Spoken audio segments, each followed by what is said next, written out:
السلام عليكم ورحمة الله وبركاته. أهلا بيكم في انتر كومباني فور اس اي بي بزنس 1 كورس. هنتكلم في الكورس ده إن شاء الله عن كل حاجة ليها علاقة بالانتر كومباني، من أول ما نعمل داونلود من على الاس اي بي بورتال لحد ما كل الكونفيجريشن تبقى شغالة إن شاء الله. كمان هنعرف يعني إيه أدون، يعني إيه انتر كومباني، وكمان ليه الشركات هتحتاج الأدون ده في شغلها. اس اي بي مقسمة الانتر كومباني لكذا بزنس سيناريو، هنعرف الفانكشناليتيز بتاعتهم وكمان إزاي أقدر أستفيد.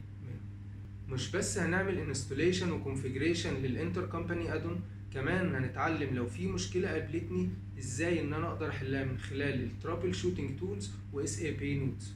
كمان هنعرف ازاي نعمل ابجريد وداتابيز مينتننس لاي انتر كومباني ادون شغال عند قسم. حابب امشي في الكورس ده بترتيب مختلف. في الاول هتكلم عن البيزنس سيناريوز والفاينانشال افكت بتاعها. بعد كده هتكلم عن الكونفيجريشن وازاي ان كل خطوه في الكونفيجريشن بتاثر على البيزنس سيناريوز. ان شاء الله تستفيدوا من الكورس، والسلام عليكم.